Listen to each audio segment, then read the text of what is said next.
Hello student, वापस से आपके लिए लेके आया हूँ स्टैंडर्ड 11 के लिए हिंदी का। ये बहुत ही खूबसूरत सी पोएट्री है जो है नंबर 7 एंड नाम है परशुराम लक्ष्मण। ओके, ये जो पोएम है वो बहुत ही समझने में कॉम्प्लिकेटेड है। तो मेरा सिंपल सी आपको एक रिक्वेस्ट है कि आप इसके शब्दार्थ जितने हो सके उतने बहुत ही अच्छी तरह से लर्न करें। देखो, अगर आपको पोएम अच्छी तरह से समझ में आ जाएगी ना तो आप इसके short answer, grammar, long answer सब कुछ लिख पाओगे। तो आज का हमारा पर्पस है कि अगर आपको पोयम नहीं समझ में आई, वापिस से पोयम समझ में नहीं आई, तो आज का जो हमारा वीडियो है वो है आपके लिए स्पेशली क्वेश्चन आंसर के लिए। तो इसको अच्छी तरह से लर्न करो, समझो और इसको लिख डालो तो आपको बहुत अच्छे मार्क्स मिलेंगे। सबसे पहले ध्यान में देते हैं, दैट इज एमसीक्यू यानी विकल्प। ये शुरुआत करते हैं। शिव जी ने, यानी कि शिव जी के धनुष को किसने तोड़ा था? बहुत ही सिंपल है। आपने रामायण देखी, आपको पता है कि ये रामायण के अंदर भगवान श्री राम जी ने तोड़ा था। आप बिन कारण ही क्रोध क्यों कर रहे हैं? ये वाक्य कौन बोल रहे हैं? ये वाक्य लक्ष्मण जी, राम भगवान के छोटे भाई बोल रहे हैं। मेरा फरसा बड़ा भयानक है, वह गर्भ के बच्चे का भी शीश करने वाला है, नाश करने वाला है। यह वाक्य बोलने वाले कौन है? दैट इज परशुराम जी है। एंड परशुराम जी ने लक्ष्मण जी को कैसा बालक बताया है? तो बताया है कुबुद्धि, जिसकी बुद्धि खराब है, एंड कुटिल, बहुत ही शैतान बच्चा। ये यहाँ पर परशुराम जी ने लक्ष्मण जी को बताया है। ये आपको खास याद रखना, ये बार बार पूछा जाने वाला क्वेश्चन है ना। बात करेंगे वन लाइन आंसर। शिव जी का धनुष तोड़ने वाले को परशुराम जी ने किसके समान अपना शत्रु बताया? तो उसने बताया सहस्त्र बाहु के समान। सहस्त्र का मतलब है 1000 और बाहु का मतलब हाथ। हजारों बाहु वाला कोई शत्रु होता है उसके जैसा बताया। परशुराम जी का व्यक्तित्व कैसा है? तो अत्यंत ही डरावना, भयानक हुआ करता था। सहस्त्रबाहु की भुजा को काटने वाले का अस्त्र का नाम क्या था? तो सहस्त्रबाहु की भुजा को काटने वाला अस्त्र का नाम था परशु, यानी फरसु, यानी फरसा, है ना। कुलाड़ी टाइप का जो आता है ना, उसको फरसा कहते हैं। उसके हिसाब से परशुराम पड़ा था। परशुराम जी के क्रोध अग्नि के अंदर बढ़ने के देखकर कौन शीतल वचन बोलते हैं? शीतल मतलब शांत कर दे, ऐसा कूल एकदम, है ना। तो परशुराम जी के क्रोध रूपी अग्नि को बढ़ते देखकर रामचंद्र जी ने शीतल वचन बोले।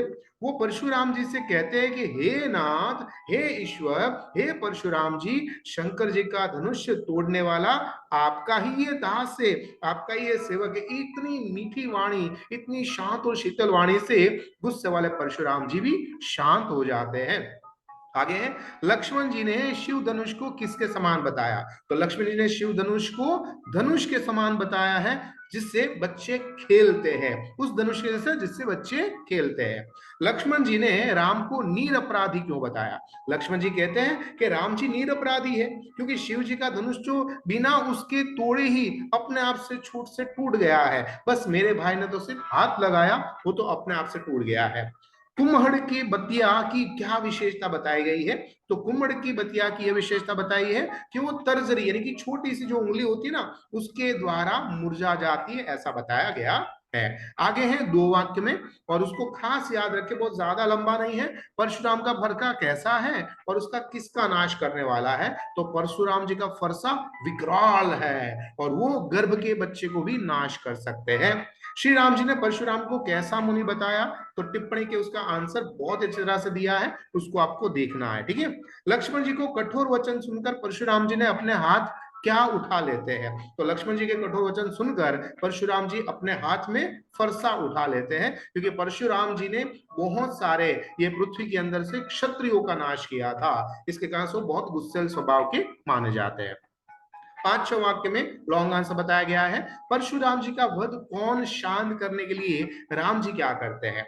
तो राम जी शिव धनुष को टूटा हुआ देखकर परशुराम जी के क्रोध की सीमा रहती नहीं है। वो शिव धनुष को तोड़ने वाला कौन है? तो कोई राम है। तो वो जिसने इस शिव जी का धनुष तोड़ा है, परशुराम जी कहते हो मेरा परम शत्रु है और मैं, परशुराम जी कहते हैं मैं उसको कठोर से कठोर, भयानक से भयानक दंड देने के लिए तैयार हो जाते हैं। उन्होंने श्री राम जी का नाम पूछा, श्री राम जी ने उसके क्रोध को पहले शांत किया। शंकर जी का धनुष तोड़ने वाला और कोई नहीं, परंतु कहते हैं मैं आपका दास ही हूं, ऐसा बताया। आपका आदेश है तो आप जो बोलो मैं करने के लिए तैयार हूं, आप मुझसे क्यों नहीं कहते, आपका दास आपकी क्या आवश्यकता पूरी कर सकता है। इस तरह शांत और शीतल स्वभाव वाले राम जी ने, मर्यादा पुरुषोत्तम राम जी ने परशुराम जी का क्रोध शांत किया। परशुराम जी का क्रोध देखकर लक्ष्मण जी क्या कहते हैं? तो परशुराम जी का क्रोध देखकर लक्ष्मण जी कहते हैं कि आप बार बार पे क्यों अपना फरसा दिखाकर हमें डरा रहे हो? क्या आप फूक मारकर पहाड़ उठाना चाहते हैं? यहाँ कोई कुमड़े का नाजुक फल नहीं है जो तर्जनी दिखाकर कुमड़ा जाएगा।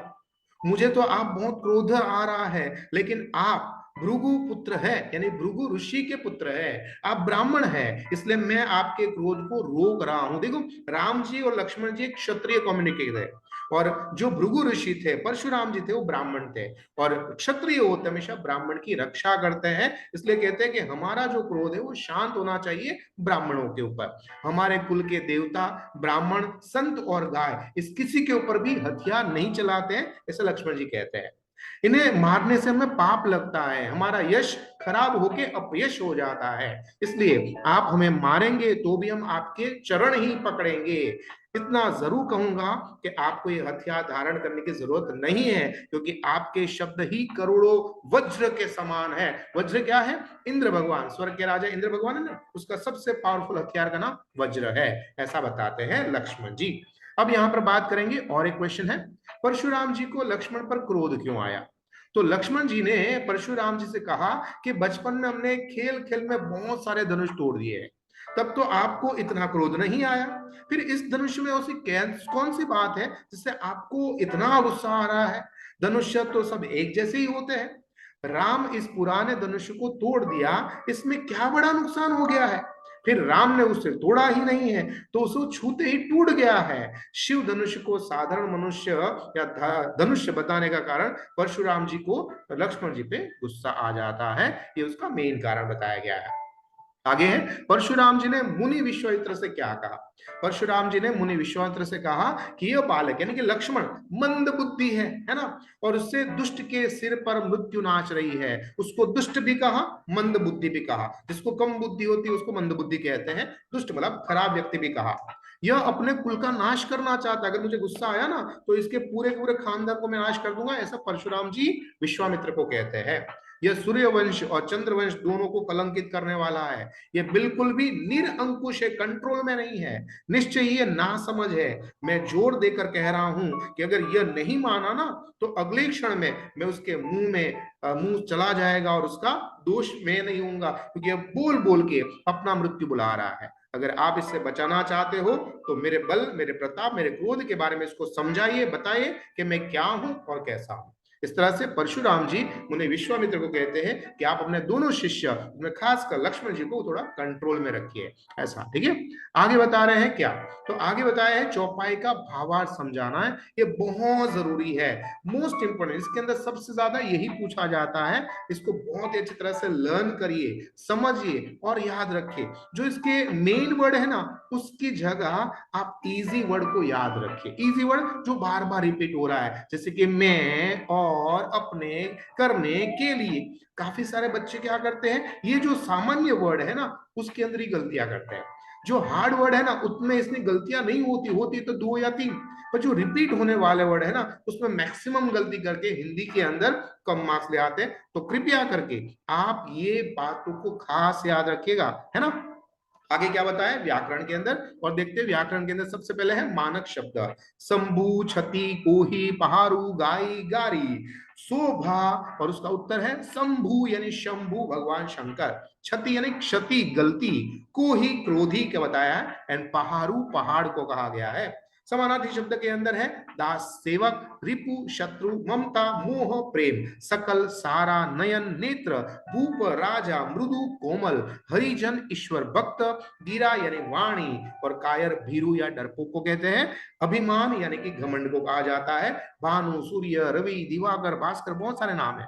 एंड विरोधी शब्द के अंदर है दास का स्वामी, अरि का मित्र, अरि मतलब दुश्मन को कहते हैं ना, अपमान सम्मान सम विषम मृदु कठोर कायर वीर देव दानव सुर असुर, ये सारे उसके ऑपोजिट वर्ड है।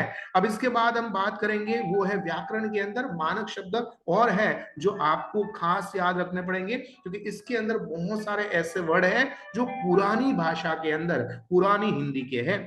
प्रत्यय तो आपको पता है आगे लगता है उसको प्रत्यय कहा जाता है ना। तो यहाँ पर इत है, ई है, इत है, ई है, क है, समान है, ई है, इत, ई, और ये सारे जो हमारे आगे लगने वाले प्रत्यय है। और पीछे लगते हैं उसको क्या बोलते हैं, उपसर्ग कहते हैं। तो उसमें आगे लगता है वो है उपसर्ग, पीछे लगता है उसको प्रत्यय कहेंगे। खास याद रखना इस बातों को। तो यहां पर देखो कीर्ति के आगे सु लगा सुकीर्ति हो गया, सत के आगे दू लगा दुसद हो गया, यश के आगे सु लगा सुयश हो गया, कारण के आगे अ, बुद्धि, प्रताप में से ताप, नम्र में से विनम्र, दार में दुआ, ख्यात में विख्यात कर दिया, और महामुनि में महा लगा, मान में अभिमान लगा। इस तरह से ये जो सारे हैं तो आपको कैसे लिखना चाहिए याद रखिएगा। जो मेन वर्ड होता है जैसे कीर्ति पहले लिखिए और आगे की साइड में प्लस करके लिख दिए सु, और सु बताना है कि ये हमारा उपसर्ग है और ये मूल शब्द है कीर्ति, प्लस करके बता इज इक्वल टू सुकीर्ति। तो ये बहुत ही अच्छा आपका प्रेजेंटेशन रहेगा और टीचर को सर को लगेगा कि नहीं इस बंदे को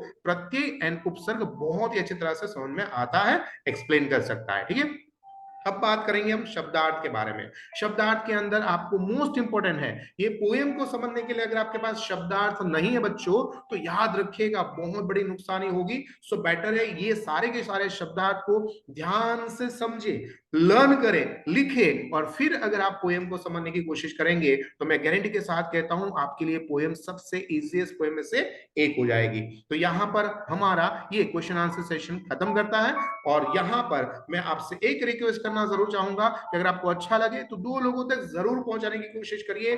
सब्सक्राइब लाइक करो ना करो, परंतु हमारा काम है सेवा करना। जैसे मैं आप तक पहुंचाता हूं उस तरह से आप भी दूसरों तक पहुंचाओ। हो सकता है क्वेश्चन आंसर से 2 मार्क्स से बढ़ जाते हैं, तो ये भी एक सेवा का कार्य है। तो थैंक यू वेरी मच, तब तक मुझे आज्ञा दीजिए। आपका दोस्त, आपका मित्र, आपका गुरु Mahendra Joshi. Thank you very